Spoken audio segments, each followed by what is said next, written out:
Hello, lovely people. I thought I would talk to you about one aspect of Animal Reiki today. I have been working with Reiki for 26 years. I've been a Reiki teacher for 20. Makes me feel really old. And I began with animals. I was working at a veterinary practice, and that's how animals taught me about healing and Reiki. But one thing that I wanted to talk to you today, if you're thinking about working with animals, is about listening to them. For a start, we never force Reiki onto an animal. We don't pin it into a stable or a room and, make it accept our hands or our presence. That's something that the animal must be invited to have. But there's a more practical thing that I think if you're going to work with animals gets overlooked sometimes, and that's the understanding of the subtle body signals that an animal might give you when it's trying to let you know that it's uncomfortable. So, for example, lots of people, I've heard the phrase, I've worked with dogs since the early 90s, and I've often heard the phrase, the dog attacked with no warning. This is rarely the case.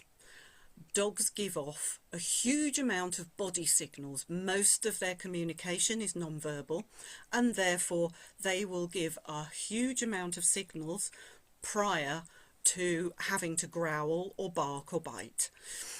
Some of the things we look for are eyes. What are the pupils doing? Are they really enlarged? Are the eyes wide, whale eye? Are the ears relaxed, or are they pinned against the head? Is the tail carriage soft and relaxed, or is it between the legs or right up in a very stiff stance? Because waggy tail doesn't always mean smiley face. If the tail is a very stiff wag just at the top, that's not necessarily a happy, relaxed dog. Licking and chewing. I heard a horse expert tell me once, oh, look, the dog's really relaxed because it's yawning, licking and chewing. All stress signals for a dog, all relaxation signals for a horse. So it's really important to understand the subtle body signals that an animal will give you to let you know that it's not comfortable. Cats are incredibly fast, so their subtle body signals might be very brief before they either turn around and bite you or stick their claws into your arm. So it's worth being aware, but look for the ears and the eyes are usually an indicator. Use your intuition and approach cautiously and gently with respect. Also too, one last little thing. If you haven't done the energy work on yourself, if you're not giving off a high frequency, unconditional love Reiki vibe, you can't kid an animal.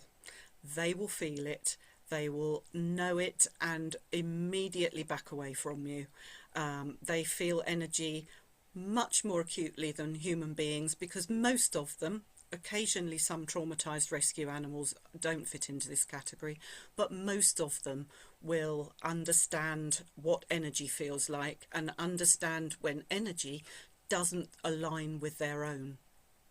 So it's worth being mindful if you're thinking of working with animals and Reiki, or indeed if you do, just brush up on subtle body language signals of the animals that you're working with so that you can stay safe, the animal can feel safe and respected.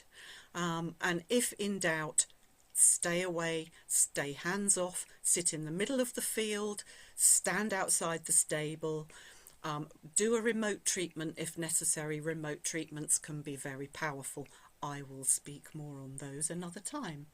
I'm keeping my videos brief because we're all busy people, aren't we? And there's some fabulous videos that I watch that I don't always want to spend 2 hours watching. So I hope you have a beautiful day and I will see you again very soon. Take care. Bye bye.